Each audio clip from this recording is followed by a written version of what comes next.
This foam for a pool becomes a creature of the sea. I'm Jane Sawyer, and this is Jane Sawyer Makes a Kraken Tentacle.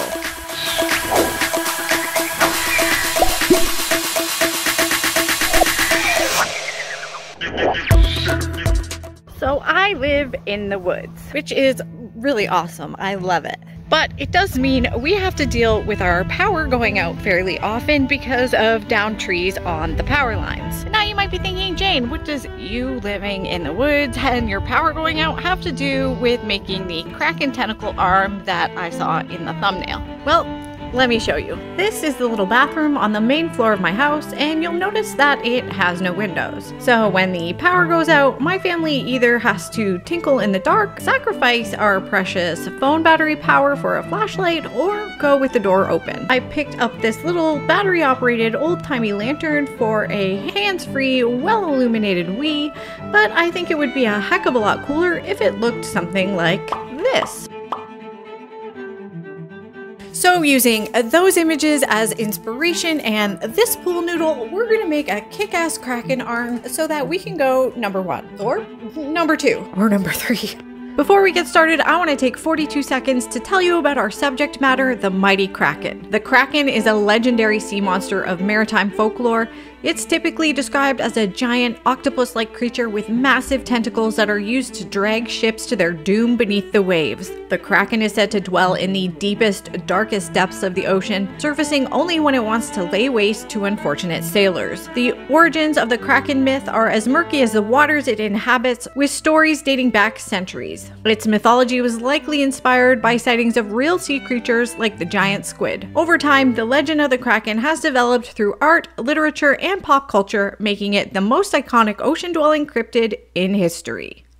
So we're gonna get started with this wreath form and this pool noodle, both from the discount store. I thought this kind of already looked like a porthole cover with the holes for all the rivets. I'm playing around with the pool noodle here, just kind of eyeballing how long I want my tentacle to be. I'm just using my kitchen bread knife to saw through the foam here. I'm carving it into a long taper and using a scrap to fill in the hole in the noodle. I'm going slow here, taking off small slivers until I get a shape I like.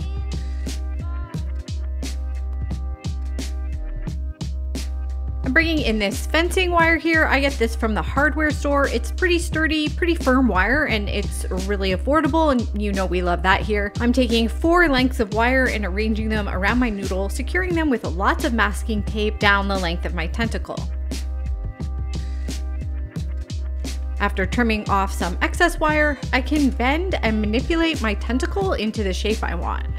When you're doing this, you want to make sure you look at your tentacle from both the front and the side. Since this is a sculpture, it's going to be viewed from different angles.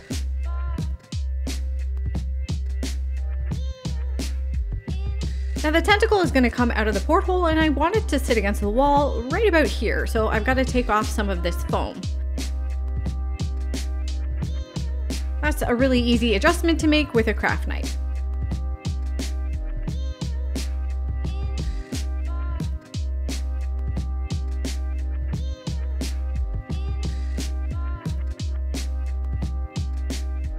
Now I'm going to cover this whole thing with a few layers of paper mache. I have a whole video on exactly how I recommend doing paper mache. It'll tell you the best paper to use, my favorite paste recipe, and a ton of other tips and tricks.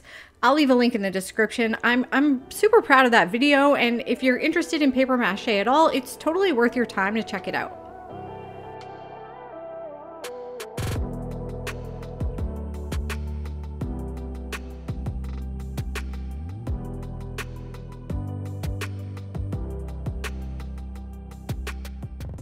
Okay, so I've got a few layers of paper mache on my pool noodle tentacle, but I'm realizing now things will probably be a lot more easy for me moving forward if I stick this thing on a base or a mounting plaque so that I can continue to work away on that. This has the advantage of now I can paper mache over the whole tentacle and the base together, kind of like giving it a hard shell as one solid piece, so it's going to be much more structurally sound. So I'm going to cut out a circle that fits into like my porthole cover thing, and we're going to secure the tentacle onto that. I have these old press boards I pulled out of a closet organizer thingy. I could do this in cardboard. If you don't have press board, do it in cardboard when you make yours. But since I have this and I have the tools to cut it, we're gonna do that.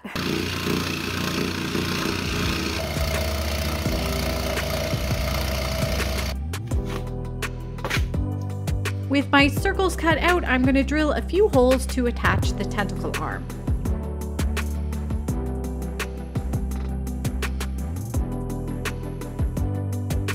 Now I can thread the support wires through the holes and bend them into little zigzags so they won't pull through the holes in the back.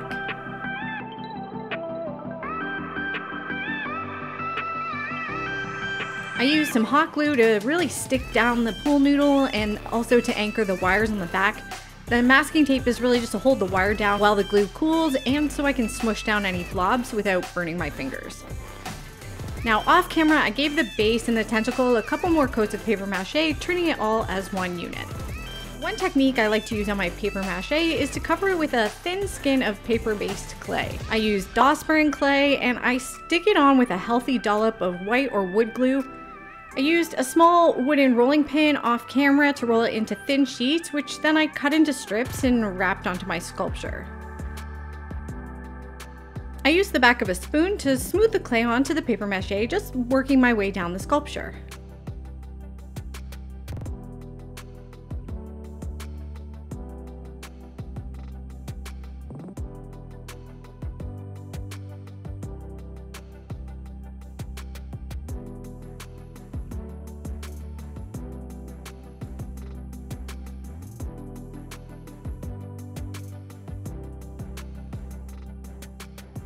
Here I'm using a raking technique to smooth out any remaining lumps and bumps. This is just a cheap plastic hair comb. And then with a barely damp green kitchen scrubby, I go back and smooth out the rake lines. I don't like to use much water for smoothing the clay. Too much water can lead to cracking, especially when the clay is just a thin skin on a form like I'm doing here. After my clay has dried, there's still a few bumps to smooth out with sandpaper. If you're gonna sand dry clay, please don't forget to protect your lungs. I'm marking out where I want the octopus suction cups to go. I checked out some reference images online. I always save my inspiration and reference images to a Pinterest board that's public so that you can go check it out, and if you're interested, click through and find the original images. Anywho, so from my reference images, I could see that octopods have a row of suction cup pairs running down their limbs, and so that's what I'm gonna do here. I'm making the suction cups by rolling a small ball of clay, pushing the end of a paintbrush into the ball, dipping that into some good quality glue, and then sticking it onto the tentacle. I work my way down, making the suction cups bigger as I get further down the limb.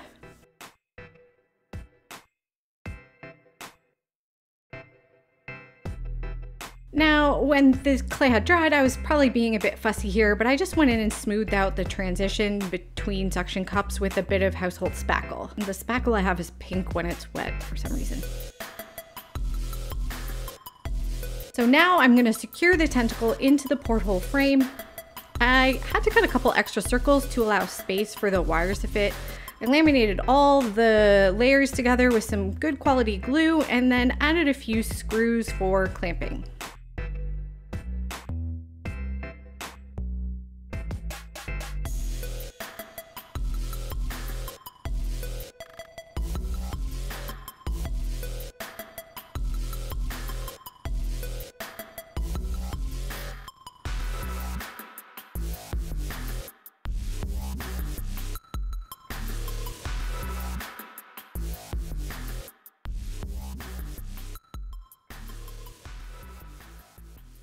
So listen, initially I was going to buy some bolts and some nuts and bolt all the layers of this thing together through the holes that are already on my wreath form. I thought that would work great to sandwich the layers together and it would give some authenticity to my porthole. But when I went to the hardware store and bought the bolts, it came to $7. $7 is too much for my cheap ass, and you know, it would have essentially doubled the cost of this project and made the thing way heavier to hang on the wall. So I ended up returning those bolts and used those little screws you just saw me use, and I'll figure out a way to make some fake bolt heads to cover up those screws later. $7. With the glue dry, I take my project out to the garage and flush up the sides with my sander. If you don't have a sander, you can definitely do this bit by hand. It doesn't really take much longer to do it by hand, and even with my power tools, it's still not perfect, but a little bit of filler gets it pretty close. So now this guy is ready for paint, but I'm not quite sure what color scheme I want to do, so I'm gonna sit on it for a few days and think about it. Maybe I'll post on Instagram to see if I can get any suggestions over there. Okay, I got a few suggestions I liked, and I think I've got a plan here, but first let's glue down these bolt heads I made off camera out of some scrap clay. I'm going to use an underpainting technique, which means that I'm starting with some really crazy bright colors here, but then I'm going to gradually dull them down with more layers of paint. So we're starting by mixing up some DIY primer in this bright green color. I'm really just slapping it on there, working it into all the little nooks and crannies of the suction cups.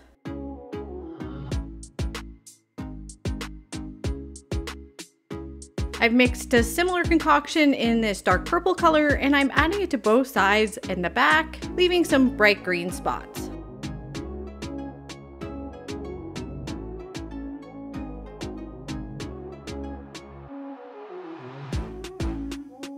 I thought a bit of purple dabbed onto the suction cups might look nice too, so I did that with a latex makeup sponge. And for the porthole, I just painted it all black. Now, some people might love these bright colors, but to me it's looking a little bit like it belongs at a glow-in-the-dark mini golf. So I'm dry brushing this teal color all over to kill the brightness a little bit. I tried some white because it was still looking wacky, and then I did something drastic. I covered the whole thing in a black wash and then wiped it down with damp paper towels.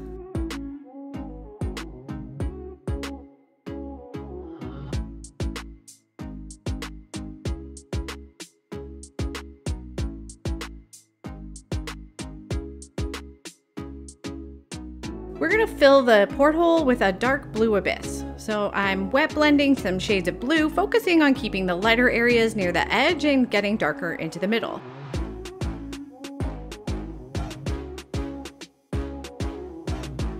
The next day the abyss was dry, so I put some masking tape around the edges and then put down a bit of my black primer over the tape to prevent bleed. When that was dry, I went in with some metallic paint on a sponge. I personally think sponge painting metallic paint is the way to go. It eliminates brush strokes and it really helps to sell this as being made of weathered steel.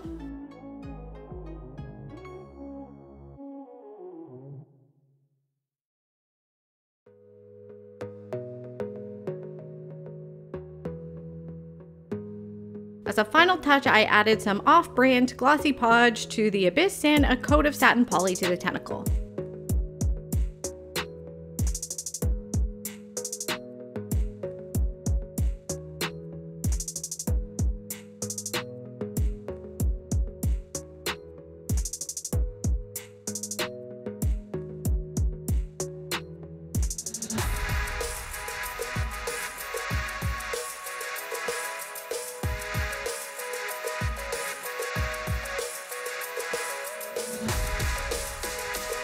If the finish is dry, I added a couple screws and some picture hanging wire, and I hung it up.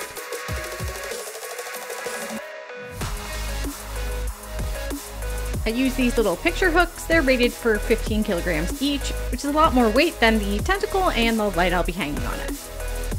Using 2 of them means that even if one fails, this thing shouldn't smash to the floor.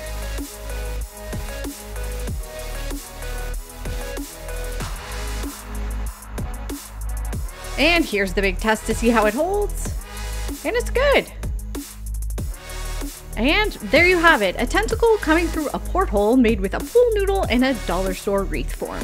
The lighting in the bathroom is terrible, so I'm trying to give you some better beauty shots in the office here. I hope this inspires you to give a weird home decor project a try. If you have any questions, leave them in the comments. I respond to almost every comment I get here on my channel, and I'm happy to help out my viewers whenever I can. Give me a like if you think I did a good job. Likes make me feel all warm and fuzzy, and they also allow more people to find this video. Subscribe to my channel if you're interested in more affordable and accessible art info. I post here as often as I can. You can find more info and free templates for other monster-inspired projects over at janesawyermakes.com. Check it out, follow me on the socials, go make a Kraken tentacle, and I'll see you on the next one.